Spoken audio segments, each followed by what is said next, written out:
Entramos en los bosques, mares, ríos y desiertos. Exploramos la flora, fauna y funga de la mano de científicos, artistas, deportistas y amantes del mundo natural. Bienvenidos y bienvenidas a una nueva temporada de conversaciones. Bienvenidos y bienvenidas a la 6ª temporada de Inspirados por la Naturaleza, un podcast de Ladera Sur. Conducen Bárbara Tupper y Martín del Río. Este espacio es presentado por Patagonia. Hola a todas y a todos, bienvenidos a un nuevo capítulo de Inspirados por la Naturaleza, 6ª temporada, con nuestros amigos de Patagonia de la mano, siempre que nos acompañan y nos han ayudado a hacer posible este podcast, que hoy día no solamente se escucha, sino que también se ve. Por supuesto que a mi lado está Martín del Río, como todos los capítulos. Hola, ¿Qué tal, Bárbara? Peli? ¿Cómo Feliz estás? con esta invitada que vamos a tener hoy. ¿Cierto que sí?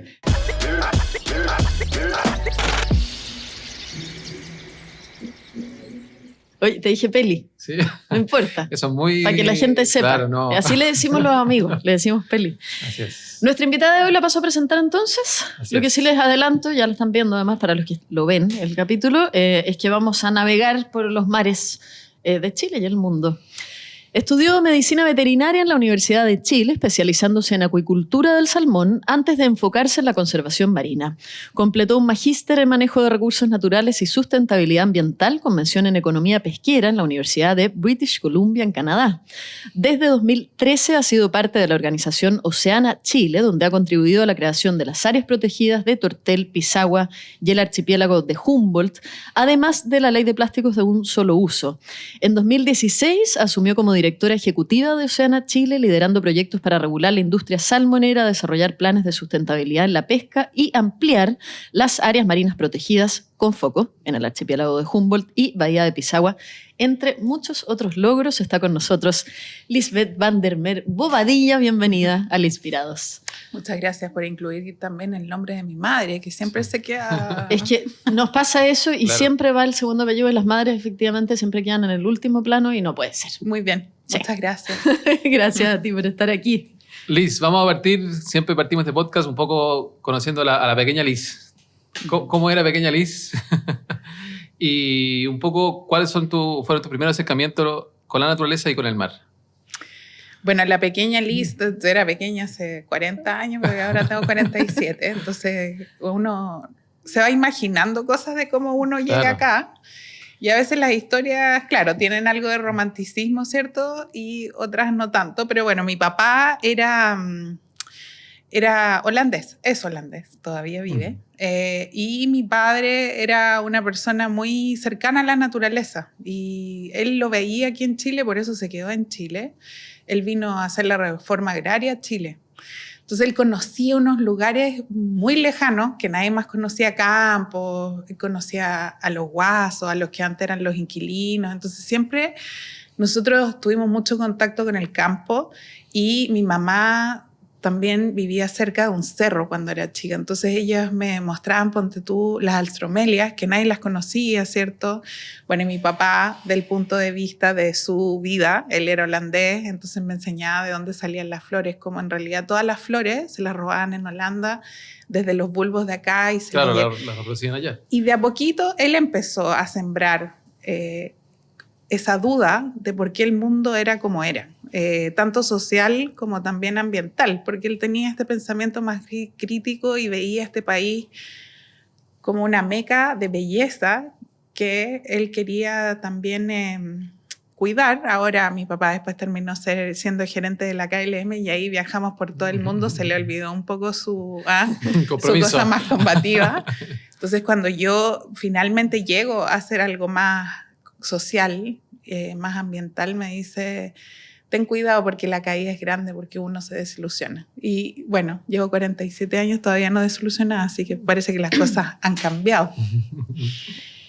Si bien comentas ahí como de la flora y todo, lo tuyo al principio al menos fue la fauna. ¿Por qué decidiste entrar a veterinaria? ¿Qué significa la fauna para ti? Y si hay alguna especie de este país, digamos, endémica nativa, que te fascine más que otra.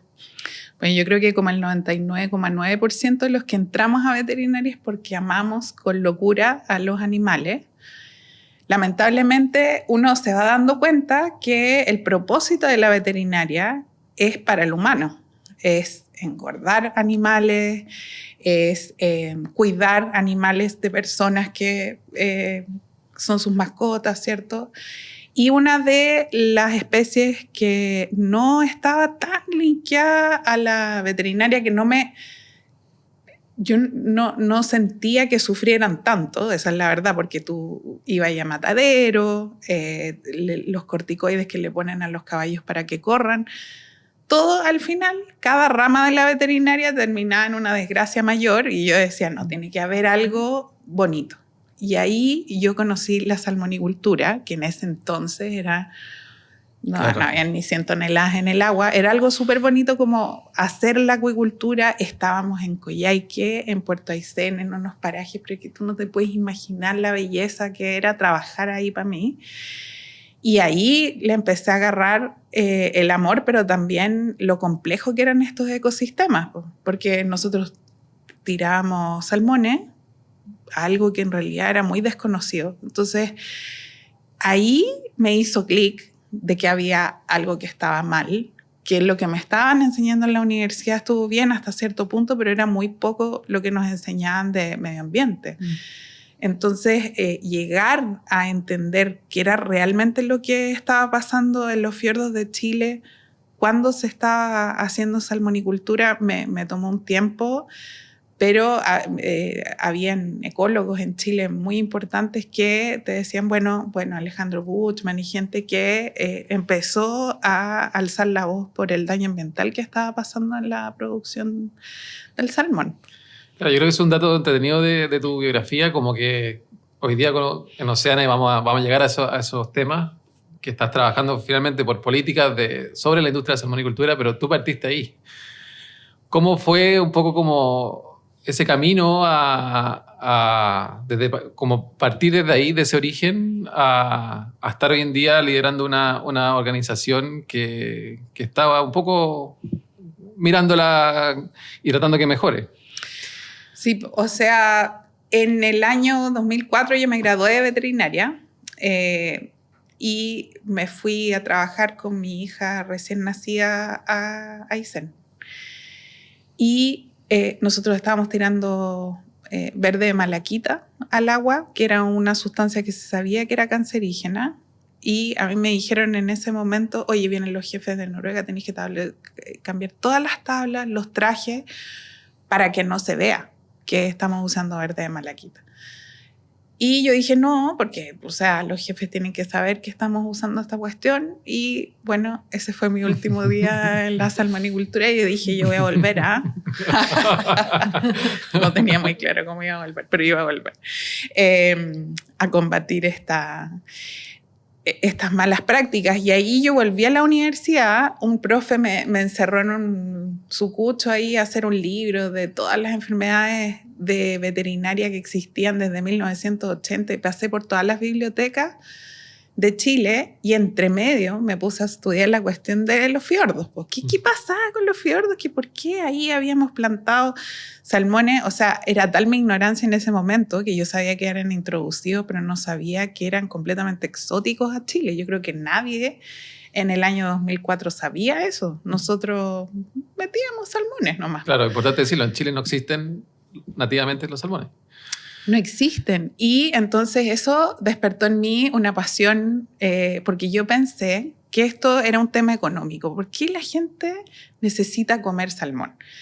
O sea, ¿por qué no nos estamos comiendo las sardinas que pescamos, cierto? Esto tiene que tener una razón o antropológica o social de por qué nosotros hacemos esto. Bueno, y al final ahí decidí que tenía que ir a estudiar afuera, que aquí ya no me estaban dando la respuesta de las cosas que yo quería. Entonces nos fuimos a Canadá. Mi esposo se ganó una beca y yo no me gané una beca. Y después me gané una beca ya, yo estaba súper orgullosa, pero era para estudiar los piojos del salmón. Y siempre me acuerdo que fui donde la profesora y me dice, sabéis que estudiar salmones aquí, Lisa, es una cosa súper poco glamorosa. Y le digo, ¿por qué no? Porque mira, estas especies están matando a las especies nativas, porque en Canadá sí hay salmones endémicos. Las poblaciones indígenas no los quieren, no les queremos seguir dando permisos. O sea, imagínate, tienen piojos, me decía. Ya, dije yo, bueno, entonces esto no es lo que va a hacer que trascienda un poco lo que yo quería contestar. Fui donde un profesor que es muy famoso, que se llama Rachid Soumaila, y él es economista. Y él me dijo, bueno, tú puedes estudiar conmigo, pero mira, tengo a la fila, no sé, unos 8 estudiantes, eran todos de Stanford, y yo ahí con mi Universidad de Chile, ahí en mi título, dije, bueno, ¿por qué no? Y tuve que trabajar 4 años en una ratonera para pagarme los estudios y estudiar economía. Y ahí estudié 4 años de economía, volví con mi título y el profe dice, ahora te voy a tener que contratar, porque, o sea, era la palabra, nunca pensó que lo iba a hacer, lo hice y estudié con él el máster, terminé economía y después trabajé un tiempo con otro pesquero que era muy importante y en las horas de almuerzo aprendí pesquería, bueno, también en la universidad, ¿cierto? Pero Daniel Poli era la persona que todos los almuerzos...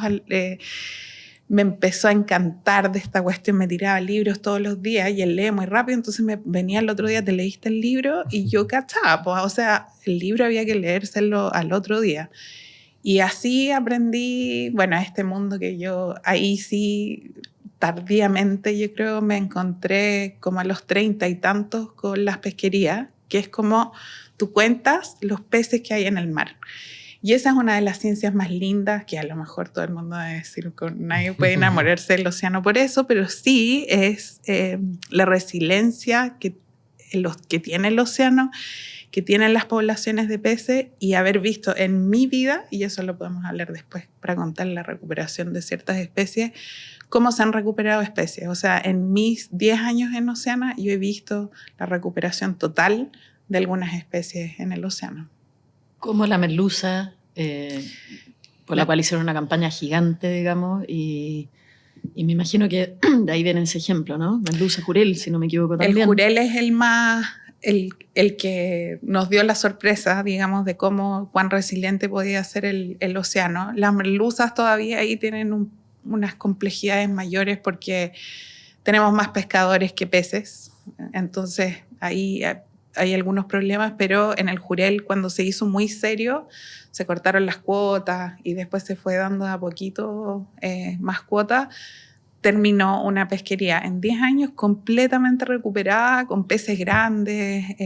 Hoy día pasaron de 300.000 toneladas a 1 millón de toneladas que podemos pescar. Es impresionante. Es súper impresionante. Sí. Para ir cerrando el tema salmón, porque igual es un tema súper importante, ¿cómo viste tú la evolución desde que tú comenzaste los estudios del salmón, de la industria salmonera, hasta lo que estamos hoy día?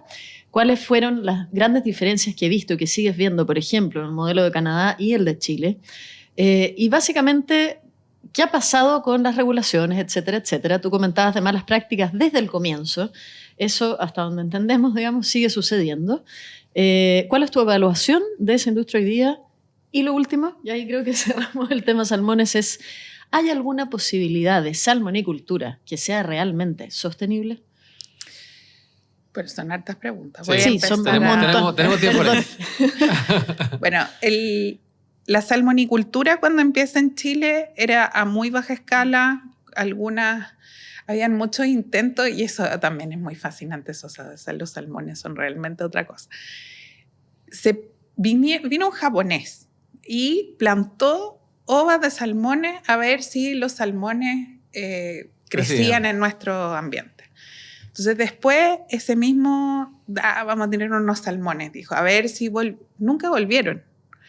Pero ahora sí vemos que hay muchos ríos que sí se colonizaron. Y bueno, para la gente que no sabe, porque eso yo también era súper ignorante de cuál era el ciclo real del salmón, en Canadá, en octubre específicamente, tú vas al Salmon Run, se llama, y es uno de los actos más lindos de la naturaleza, que es cuando un salmón va desde el mar y empieza a subir por los ríos.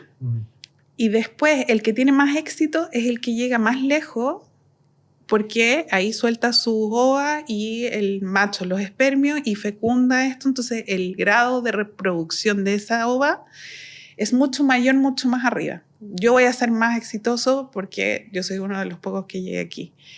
Y después estos salmones que están todos mordidos por osos, por lobos, o sea, llegan así, pero para la embarrada no han comido, desoban y se mueren. Y tú ves cómo se van yendo por el río para abajo. Y después se lo comen los osos. Y cumple el ciclo ahí. Todo el ciclo. Están los lobos, ¿cierto? Un montón de animales que se alimentan de los salmones. Lamentablemente aquí no tenemos ningún predador tope. Entonces todos esos salmones que efectivamente hoy día sí colonizaron los ríos son depredadores voraces. Entonces la historia, claro, ahí va a empezar a evolucionar. Después, ese era el coho y el sockeye. No todos los salmones se logran reproducir cuando se van de la jaula o cuando escapan. Entonces, es solo el del Atlántico, el que más se cultiva hoy día, como un 90% de lo que se cultiva en Chile es del Atlántico, y como ha sido genéticamente modificado, no se logra reproducir cuando está afuera. Lo que sí es que es un león que se escapó de una jaula y en esos 2 años que va a estar dando vueltas se come absolutamente todo lo que encuentra en el medio ambiente.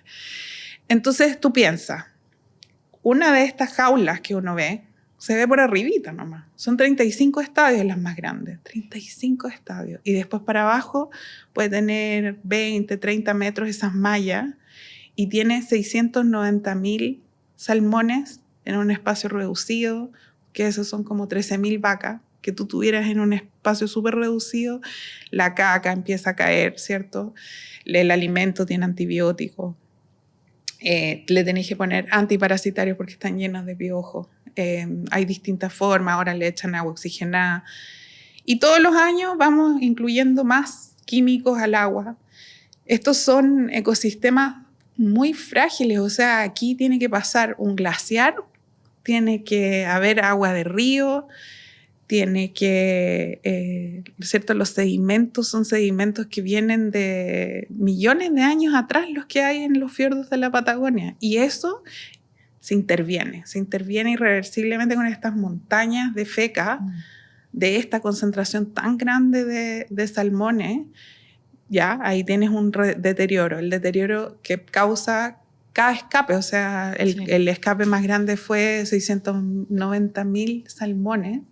Nunca se supo en realidad lo que pasó con eso. Después se hizo una legislación para que cada salmón tuviera que tener un valor monetario, ¿cierto? Porque si no, ¿quién hace que el incentivo de que esto no se escapen? A ninguna salmonera le gusta que se le escapen los salmones, pero con las condiciones climáticas van cambiando y las jaulas ya no tienen la misma capacidad, ¿cierto?, de aguantar grandes tormentas y se rompen. Entonces esto, yo creo que lo que a mí me impacta tanto es que hayamos introducido una especie en estos ecosistemas que han sido formados por miles de millones de años. No es que una anémona en estos lugares vaya a crecer de un día para otro. Son procesos de los glaciares que se están derritiendo más rápido, los ríos que traen menos aguas a veces. Entonces tú empiezas a alterar todo esto que nunca supimos bien cuál era la línea de base. Entonces, para decir, ¿qué ha pasado desde ese año 2004 a ahora? Hemos crecido 2 veces más. O sea, ahora tenemos 1 millón de toneladas. Las enfermedades no se han podido combatir. No se pueden combatir porque ya están. Entonces, esos salmones necesitan antibióticos. Entonces, no es que tú digas, ya mañana no les vamos a dar más antibióticos y vamos a ver qué pasa. No, ese pez no va a crecer. Entonces, ya asumimos que la salmonicultura en Chile necesita antibióticos. Y entonces empezamos a ver que hay sobreproducción. O sea, que el nivel que le dan para producir no me alcanza. No. Entonces quiero producir más. Esa presión que le estamos generando a esos ecosistemas es irreversible. Y eso lo sabemos. Entonces, mi preocupación es que nosotros estamos en esta vereda, ¿cierto?, tratando de ver el futuro de esos lugares que están sumamente contaminados con la eutroficación, ¿cierto? O sea, hay nutrientes ahí. y eso se empieza a acumular. ¿Y cómo entonces hablamos con una industria que piensa en duplicar su producción? Si nosotros ya sabemos que llegaron mucho más allá del límite mayor. Y claro, no se ve como que hubiesen salmoneras en todos lados, pero el daño tú no lo ves. O sea, se ve esa jaulita ahí arriba, pero abajo es otra el panorama. Entonces, mi pregunta es, ¿hasta cuándo vamos a tener que hablar nosotros como desde la vereda de la conservación y los otros desde la vereda de la producción? Como que si fuéramos enemigos. Ellos necesitan las aguas limpias para poder hacer crecer salmones. No, o sea, sin esos fiordos, si sanos. eso no están sanos, Claro. no hay salmonicultura. Entonces, yo creo que ahí hay también una ambición muy grande por el hoy día y no por el mañana. Y eso a mí me preocupa de cómo se manosea también la palabra sustentabilidad, ¿cierto? Que desde un principio la única definición era que lo que yo tengo hoy día se lo vamos a dejar a las próximas generaciones. No es bueno lo que tenemos hoy día, pero bueno, por lo menos este es el punto donde empezamos. ¿Y a ti cómo ha sido? Porque tú has tenido, con tu rol de director ejecutiva en Oceana, ¿te toca lidiar con la grande salmonera? ¿Cómo ha sido a ti enfrentar a esa comunidad, por decirlo así, donde también te deben de decir, pero tú estuviste aquí? ¿Cómo tú les transmites ese mensaje que tú acabas de explicar también, decir, a los dos nos conviene que esto esté sano? ¿Cómo lo reciben ellos? No lo reciben bien, porque yo creo que ellos piensan que a través de la tecnología podemos subsanar algunos errores, como partículas de oxígeno que le ponen ahí. Pero hay cosas que nadie quiere admitir. Por ejemplo, el salmón no crece sin aceite de pescado. No lo va a lograr nunca. Sí, estamos reemplazando la proteína por soya, por otras cosas, pero el aceite no se puede. Y eso tiene un tope de peces. O sea, ahora están sacando krill para llevar harina de krill a Noruega. A veces nosotros nos falta aceite de pescado, entonces lo traemos de África. O sea, para volver de por qué yo entendí de por qué se come salmón, es igual de inentendible que por qué se toman bebidas gaseosas. No tiene ninguna explicación, es propaganda y es marketing. Entonces, también es un producto que congelado es muy fácil cocinarlo. Si tú congelas una merluza un mes, no queda igual, pero un salmón lo podéis congelar meses y te queda igual. Entonces tiene condiciones que se adaptan a esta vida tan rápida que vivimos ahora, ¿cierto? Y por eso el salmón ha sido uno de las grandes estrellas de la cocina rápida, digamos, de cierta forma. Y por último, si además tú dijeras, es que el 90% del consumo de salmón es para la población de Chile y es uno de los platos importantes, digamos, para alimentar. Pero la verdad es que la mayoría se va para afuera, acá el porcentaje es muy bajo y tampoco todo el mundo puede acceder. Exacto, no es la proteína que según la FAO va a salvar el mundo, claro, porque todas las proyecciones de crecimiento de alimentos se basan en proteínas en el mundo y se basan en la acuicultura. Pero hay acuicultura y acuicultura. Si tú estuvieras cultivando congrios, por ejemplo, si se te sueltan 6.000 congrios, bueno, claro, se soltaron. Sumaste más, claro, a la cadena. Sí, entonces eso hoy día no se está pensando y bueno, ha sido muy exitoso el salmón en Chile, pero también yo siento que si seguimos en este mismo camino, tienen los días contados, porque va a llegar otra enfermedad que no se va a poder controlar. Estamos en el último antibiótico, no hay otro antibiótico que se esté produciendo ahora para suplir el florfenicol, que es el que se usa en su gran mayoría para combatir las enfermedades, y es porque el mundo ya no está produciendo más antibióticos porque era muy caro, y las farmacéuticas ya dejaron de producir antibióticos. Entonces no estamos preparados, Claro, una experimentación constante. Exacto, y esa nunca va a ser una empresa sustentable. Este espacio es presentado por Patagonia. Liz, yo creo que podríamos estar mucho tiempo hablando solo de los salmones, pero tú has liderado otros proyectos, otras campañas, queremos que viajemos ahora al archipiélago Humboldt, que hemos sabido también una zona que ha sido constantemente amenazada por distintos proyectos. Yo creo que ha sido de las grandes campañas que te ha tocado a ti personalmente liderarla y vivirla plenamente. ¿Cómo, también si podríamos contar o explicar cómo ha sido desde que tú llegaste a liderar un poco Oceana a hoy el proceso Dominga, y decir, con el conflicto de archipiélago Humboldt y por qué, para los que no saben, es tan importante proteger esta zona? Bueno, cuando yo llegué a Oceana a ser la directora ejecutiva, yo venía de la ciencia pura, de calcular cuántos peces habían en el agua, y yo pensaba que el mundo se movía por ciencia. Obviamente, claro, todos los científicos piensan que el mundo se mueve por ciencia. Y me acuerdo que estaba este lugar, ¿cierto? Había mucha ciencia en el archipiélago de Humboldt. Ahí empecé a conocer a los profesores como Carlos Geimer, el profe Augusto, que me empezaban a contar de esta zona, ¿cierto? Y todos los estudios que habían. Estaba Yerko Vilina, un montón de gallos súper secos que solo con la descripción de este lugar uno se enamoraba. Bueno, el archipiélago de Humboldt tiene muchos años, claro. Todos habíamos ido de vacaciones a ver ahí las ballenas que no fallaban, y los pingüinos. Y ahí empezamos el proyecto Dominga ya estaba, se había presentado y no le habían dado este término anticipado que tendrían que haberle dado porque fue justo un día antes del cambio de regulación. Entonces pasó y contratamos a un ingeniero ambiental. Era un gallo seco. Le dije, ¿sabes qué? Revísate esa cuestión y si no hay ningún argumento para bajar ese proyecto, o sea, no nos podemos meter en una cuestión tan difícil, o sea, la minería en Chile, no estamos hablando de cualquier cosa. Y él llegó con un mamotreto así, lleno de observaciones, de todas las observaciones que le habían hecho los servicios públicos y que nadie respondió. O sea, pero ¿cómo? Aquí van a poner un puerto, pero y esta no es la zona de influencia de las ballenas, por aquí no pasan los pingüinos. Y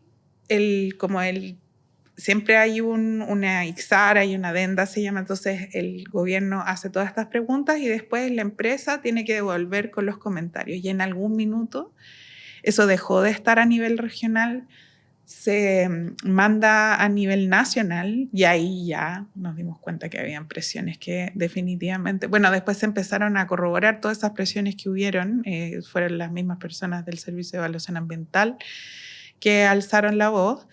Y claro, este proyecto está siendo revisado de una forma irregular. Y ahí fue cuando los científicos empezaron a aportar. Y fue muy bonito porque, claro, tú dices la batalla que uno de cierta forma lidera, pero hay tanta gente atrás. O sea, uno es un granito de arena que a lo mejor puedes articular, pero tanta gente que quiere este lugar y tanta gente que quiere hacer algo para cuidarlo, gente que no recibe ningún pago, ¿cierto? Que simplemente están ahí, los profesores, la gente de las comunidades, la gente de La Serena, otras ONG. Empiezas a ver que hay una red gigante de personas que quieren apoyar a los pescadores de estos lugares. Y lo otro es que si no hay una comunidad que está convencida, nosotros no podemos hacer nada. La gente piensa que uno va a una comunidad y dice, yo los voy a salvar. Jamás una ONG le va a resultar un proyecto así. Eso no es así. Primero, la gente te pide ayuda, tenés una colaboración y después uno se va dando cuenta cuál es el real compromiso que tienen esas comunidades con este lugar, y cuando tú ya ves cómo se desviven por eso, ahí uno dice, bueno, nosotros también vamos a apoyar, pues sí, esta cuestión es así. Yo creo que lo muy importante es que ya había pasado todo esto de barrancones, ¿cierto? Y de nuevo otro proyecto, ya tenían sus machas, todos los locos de vuelta, porque en un tiempo estuvo muy bajo la extracción de machas y de locos, y los pescadores ya están en su salsa ahí, ya había mucha inversión, ¿cierto? En el turismo, en todo el resto, y después llega este proyecto que le dice a la gente, bueno, no van a poder seguir viviendo como viven hoy día. Después la minera empieza a intervenir en las comunidades, ¿cierto? Que hablan con una casa sí, con una casa no, con una sí, con una no, para que se pelean entre ellos. Les dan financiamiento a uno sí, a uno no. Y mucha gente, o sea, ponte tú en Los Choros, nunca nadie aceptó financiamiento. Muy poca gente. Entonces era gente de mucha convicción que, bueno, que también te pasa la cuenta porque eso ya no es mi pega. O sea, no es que yo pueda cerrar el computador a las 6 de la tarde y irme con mi familia y decir, no, está todo bien. No, yo creo que lo difícil de esos grandes proyectos es que uno está todo el día pensando, desde que tú te levantas hasta que te acuestas, ¿qué más puedo hacer? Porque son tan grandes que no, o sea, se te meten por todos lados, incluso por tu propia vida, pero ¿cómo hacer para hoy día revertir esta arista?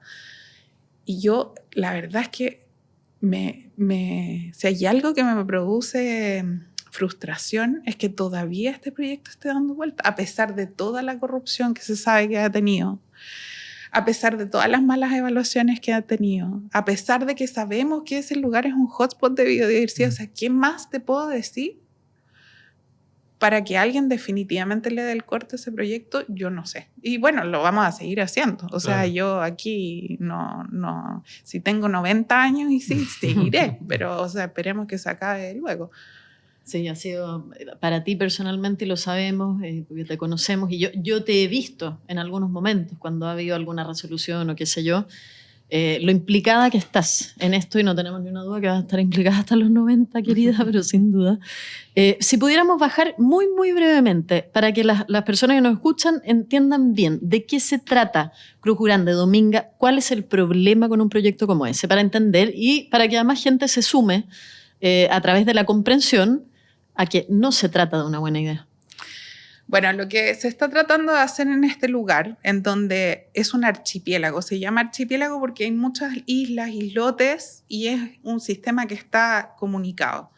Entonces, claro, por arriba del agua se ven estas puntitas, está Isla Pájaro, Isla Gaviota, Isla Damas, Isla Chañaral, se ve la punta. Pero abajo todo esto tiene una vida completamente distinta de lo que tiene el resto, ¿cierto? Y esas corrientes que pasan por alrededor de estos islotes y de las islas hacen que este ecosistema sea único. Y lo que pasa ahí adentro justo es que hay surgencia. O sea que es un evento de floración, digamos, como el desierto florido allá abajo, pero lleno de fitoplancton. Entonces vienen las anchovetas a comer el fitoplancton. Después el pingüino se come la anchoveta.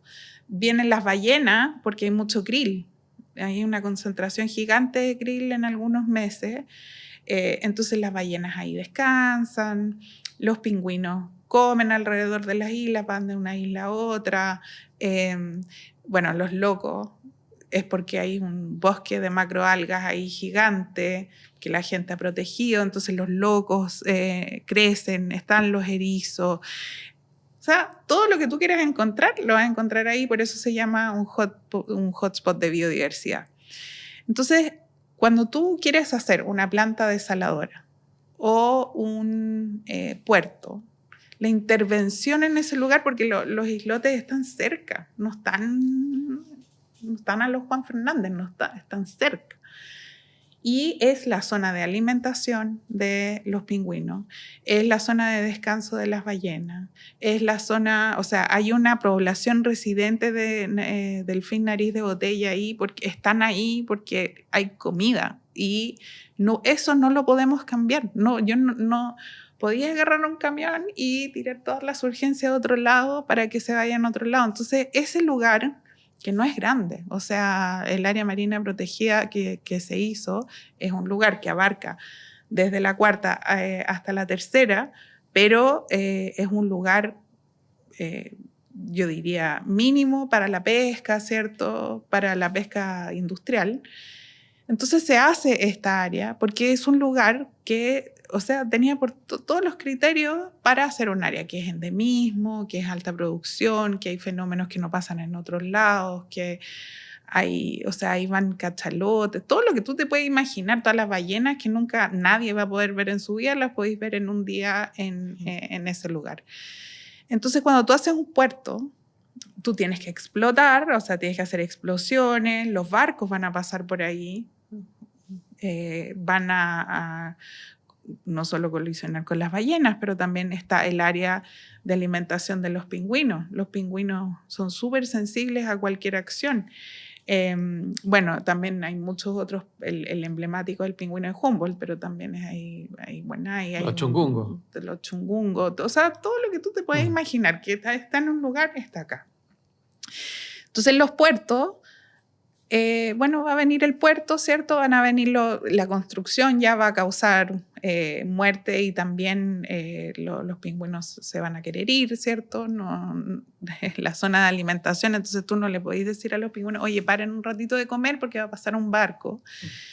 Van a haber derrames. O sea, pon Quintero en Punta de Choro. No se puede. O sea, no... Este no es el lugar, hacer agricultura en Machu Picchu, es que, no sé, pues que las Torres del Paine ahora las usemos para criar pollos. ¿Por qué? Claro, son contados los lugares, ¿cierto? Son contados los lugares donde hay hotspots, no están en todo Chile. Entonces, este es un lugar por el que mucha gente ha luchado para cuidar y también porque los pescadores tienen una súper buena fuente económica en ese lugar. Sí, o sea, aquí no es que estamos hablando de que todo el mundo vive, no sé, de ver lo bonito que es. No, ahí hay una producción, la más importante de locos de Chile, tienen 1.200.000, a veces mucho más, unidades, machas, un montón de otros recursos que no existen en otras partes. De hecho, los locos ya no existen en otras partes de Chile, todos se exportan, sí. Entonces, hay lugares que definitivamente hay que cuidar. Está Pisagua también, ¿cierto? Claro. Tortel. Hay lugares que se van identificando. Yo creo que hay muchos más. Esa que no era la pregunta justo que teníamos en pauta, como cómo ustedes, como una organización tan importante, van decidiendo dónde ir, porque me imagino que mucha gente debe recurrir a ustedes para decir, por favor, vengan acá o los necesitamos acá. ¿Cómo ustedes, como Oceana, eligen dónde trabajar las campañas que van a dirigir? ¿Cómo ese trabajo? Bueno, eso yo creo que, como dije antes, primero es la comunidad. Si la comunidad no pide que vayamos, nosotros no nos metemos en lugares, por más hotspot que sean. Si la gente no los quiere cuidar, no hay ninguna posibilidad de que eso pase. Lo hemos visto en algunos lugares en donde ya hay tal nivel de intervención que en realidad la gente ya ha perdido la esperanza y sin esperanza no hay conservación, esa es la verdad. Entonces, lo primero, y esto lo puedo decir de Cataralixar, de Tortel, de Pisagua, de Humboldt, Juan Fernández, la gente nos llama y dice, oye, ¿sabes que yo tengo este proyecto? Me gustaría proteger el área donde yo vivo. Entonces nosotros decimos ya, vemos si de verdad la gente está comprometida y después vamos con la ciencia, ¿cierto? Con los ROV, con Dropcams, con científicos, con buzos y vemos si de verdad ese lugar es tan especial como presumen ellos, porque en realidad todo el mundo dice que todo es especial. Y ahí generalmente cuando tú vas encontrando las urgencias, ahí está toda la vida, es un truco. No quiero que me lo copien. Ah, ya lo dije. Ahí está el secreto. Ahí está el secreto. Pero uno va persiguiendo las urgencias porque ahí está la vida. Y entonces estos lugares los estudiamos, tratamos de encontrar lo más raro que hay para que tenga endemismo. Porque cuando tú haces los proyectos tienes que tener ciertos tics, o sea, decir check, endemismo, urgencia, procesos. Ya, y cuando tú tienes todo eso, después es mucho más fácil justificarlo. Pero nosotros lo vamos buscando, digamos, todas estas especies raras, ¿cierto? O solo existe acá. Y eso es mucha ciencia, muchas expediciones. Nos unimos siempre a las universidades de los lugares, el Arturo Prat en Iquique, ¿cierto? La UCN en La Serena. En el sur, siempre la de Concepción y la de los lagos nos apañan ahí en todo. Entonces, también así es más fácil distribuir los costos porque la ciencia es muy, muy cara. Siempre con un equipo. Y después presentar esa ciencia a las comunidades para que ellos también incluso a veces los llevamos, para que vean, hacemos viajes juntos. Hay cosas también muy importantes, por ejemplo, en Catalalixar, que viajamos con la comunidad cahuéscar para que ellos nos enseñaran. Y yo siempre me río porque nosotros habíamos hecho todo así, con el ROV, con los buzos, dónde estaban las especies. Y yo no dije nada, y cuando nos subimos en el bote me decían, bueno, aquí están las cholgas, ya lo sabían todo ellos. Entonces Claro. hay una sinergia, ¿cierto?, Claro. entre las comunidades que tienen mucha sabiduría y la ciencia tradicional. Pero ahí viene como una etapa 2, que es como yo creo que también saber cómo es esa LIS, que viene como la parte de enfrentar las políticas públicas, que ya de irse del territorio y me imagino que las peleas están ahí en convencer a los políticos en tomar avanzar ciertas leyes. ¿Cómo ese trabajo y cómo también se lleva esa carga de trabajar con los políticos y convencerlos? Porque eso me imagino que debe ser difícil. ¿Podemos volver a la ciencia? No, mira, los políticos son humanos, ¿cierto?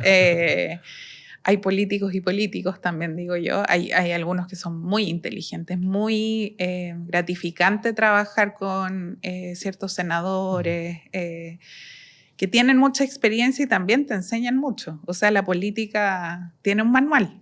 No todo el mundo lo conoce, pero si uno se sienta suficiente rato con algunas hay un secreto ahí personas, también. hay un secreto, hay apoyos. Y eso es algo que se aprende. A mí el mundo de la política me gusta. Es muy gratificante también saber que a veces uno puede hacer ciertas cosas.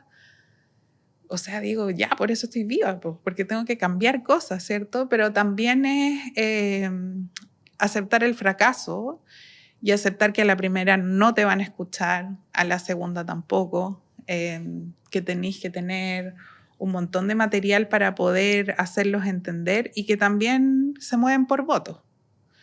Entonces, si no hiciéramos cosas como las que hacen ustedes, ¿cierto? De la difusión para que la gente entienda cómo se protege el medio ambiente, qué es lo que hay que hacer, no llegaríamos a ningún lado.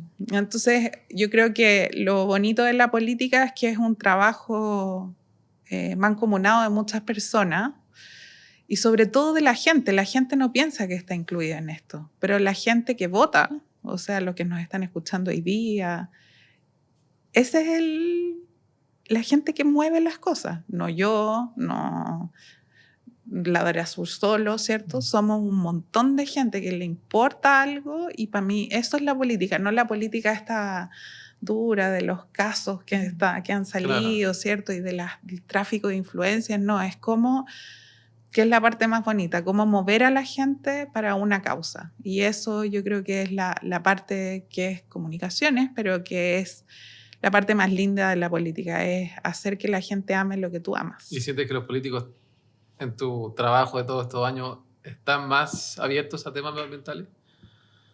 No, lamentablemente no.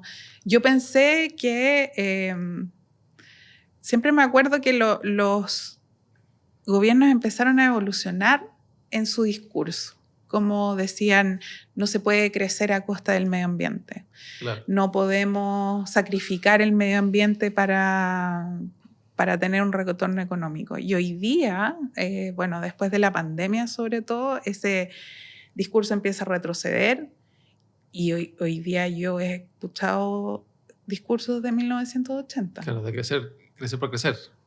Crecer por crecer, porque si no, ¿qué vamos a hacer? Claro. Y eso yo no lo puedo entender en qué minuto pasó eso. Ahora tengamos entendido que es una parte de la sociedad y otra parte de la sociedad que lo entiende muy bien. Pero cuando tú creces en el cemento, y eso yo creo que lo he empezado a asimilar, es muy difícil tener esa conexión con la naturaleza. Mucha de la gente no... Eso se repite constantemente con nuestros entrevistados, sí. que si no hay conexión, no hay vínculo.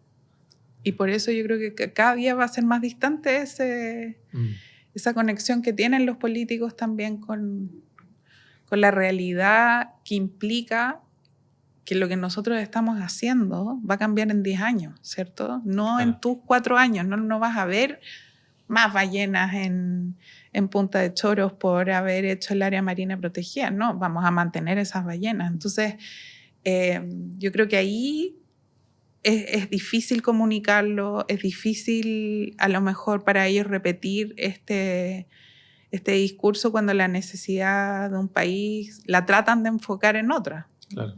Ahora, con eso de conocer para cuidar y todo eso, por ahí esa estrategia, ¿no? De llevar a las personas o de llevar a los políticos a estos lugares, de invitarlos a bucear, ¿no? Que es algo que por ahí se hace. Puede cambiar la perspectiva y también puede cambiar la vida. O sea, a uno le puede cambiar la vida después de bucear por primera vez. Quiero ir a esa pregunta como más personal, que tiene que ver con lo que sucede bajo el mar. Tus primeras experiencias buceando, si te gusta, cuáles son como los lugares favoritos en los que te gusta estar bajo el agua. Si pudieras contarnos un poco eso y de ahí, bueno, vamos cerrando. Bueno, primero, a mí me encanta pescar. Cuando yo salgo con los pescadores un día entero al mar, no hay una libertad más grande que esa, y yo por eso entiendo que ellos quieran hacer eso para siempre. Necesitáis mucha fuerza, como mujer no hay baños en las lanchas, entonces son 8 horas que tú estás ahí arriba del bote. O sea, hay un tarrito ahí y todos tienen que mirar para otro lado. No, yo no me voy a rebajar a eso. Cuéntanos, Liz, por favor. No, yo espero hasta tocar tierra, no importa, claro, así amarrada en él. Pero encuentro que es tan mágico estar. Las pescas más lindas obviamente me han pasado en Juan Fernández. Cuando tú tiras un anzuelo y vuelve lleno de peces, o sea, esa abundancia. Es como meter un gol, así, una sensación. Sí, es una cuestión como tan originaria, primitiva, ¿cierto? Y que todavía se puede hacer eso. En Cataralixar, en algún momento nos quedamos sin proteína porque nos quedamos demasiados días, estaba malo el tiempo, y tú podías ir arriba del bote.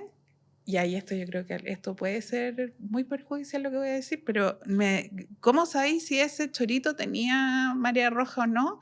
Había que poner la lengua y si se te dormía la lengua, marea roja. Oye, qué buen dato. No lo hagan en sus casas, pero poder extraer estos recursos, o sea, nunca te vas a morir de hambre porque estaba todo ahí. Y bucear también me encanta, le tengo mucho respeto al mar, sí. Porque uno, cuando entre más rato bucea, se te va un poco la noción del tiempo, y ojalá nunca me sacaran de este espacio.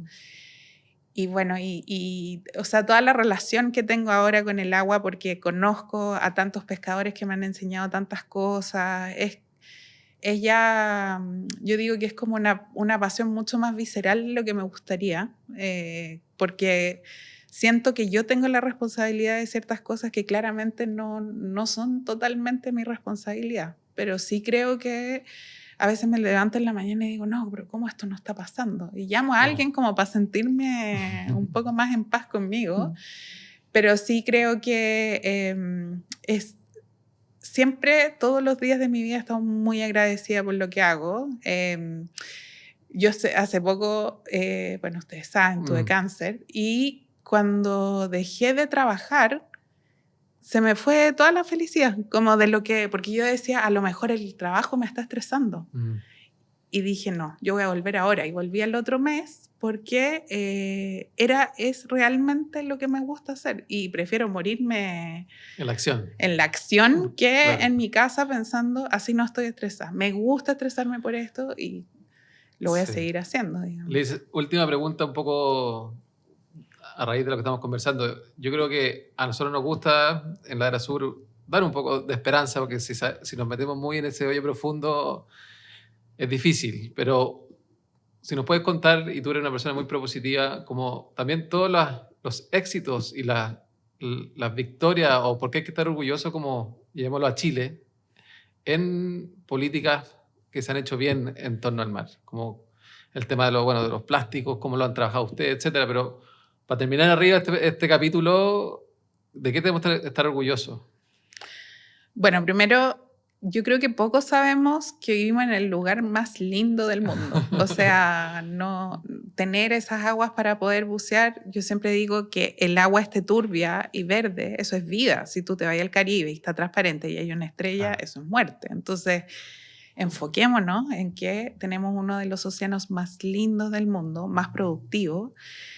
El mundo de la caleta es o sea, si la gente tiene la oportunidad de ahora para el 18 o para la Navidad ir a cualquier caleta, ¿cierto? Siempre vamos en Semana Santa, pero importante hablar con ellos porque no sabemos hasta cuándo los vamos a tener, esa sabiduría que tienen los pescadores de verdad ir a la mitad del mar y de ahí sacar un pez es una cuestión súper mágica. O sea, primero ya no existe en muchas partes del mundo. En Europa cada día hay menos pesca. Lo que tenemos acá es realmente algo... Un conocimiento que tenemos que hacer perdurar. Y por eso también una de las grandes batallas de Oceana es que sea la pesca artesanal la que quede. Porque es un patrimonio cultural que a lo mejor pocos pensamos lo que tenemos, pero la sabiduría que tienen ellos es algo mágico, digo yo siempre. Y lo otro es que aquí hay muchas pesquerías que se han recuperado. O sea, el jurel, la sardina, hay otras que nosotros dejamos de arrastrar los montes submarinos, por ejemplo, y ya se están viendo algunos efectos que no debe nadie de la industria escuchando acá, así que no importa. Tenemos que entender de que una de las cosas más resilientes del planeta es el océano. O sea, si tú lo cuidas, le das espacio, vuelve la vida. Eso ya no está pasando en la Tierra. En la Tierra tenemos un montón de otros problemas, bueno, por los incendios, ¿cierto? La acidificación de los océanos también es un tema, pero hemos visto que las poblaciones cuando están sanas, como por ejemplo como pasó ahora con el Niño,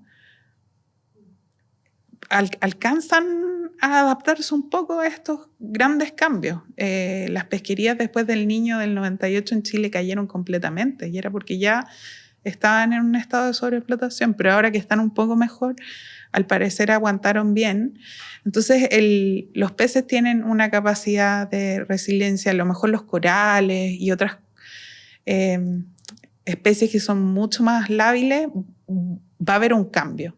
Pero yo estoy segura de todo este esfuerzo que le estamos poniendo al océano para mantenerlo vivo está dando resultados y por eso si cada persona hiciera algo, preocuparse del pescado que le ponen en el plato, ¿cierto? Comer más pescado también, sí, también es parte pero del pescado sostenible. Hoy día yo lo único que puedo recomendar es comer jurel, el resto... ¿Y cómo alguien identifica en la caleta si ese pez fue pescado de manera artesanal o industrial? Bueno, en la caleta... Cuando uno va a las caletas, a veces hay reinetas que trajeron del sur. Totalmente. Pero el pescador nunca te va a mentir. Ya. O sea, tú le decís, ¿cómo está? Todo te va a decir que está fresquito, pero el pescado que se pescó ahí, uno tendría que saber eso también, porque si uno va a Caleta Portales hay merluza, si uno va al terminal, uno ahora ha visto corvina, hay harta corvina en Chile, entonces... Hay que interiorizarse también en qué tenemos allá afuera en la gama de posibilidades. Esto fue Lisbeth van der Meer Bobadilla en Inspirados por la Naturaleza, 6ª temporada. Gracias, Liz. Muchas gracias por haber estado con nosotros. Muchas gracias a ustedes. Ustedes también son mi inspiración. Oh, qué lindo. Gracias, Martín. Gracias a todos. Chau. Chau.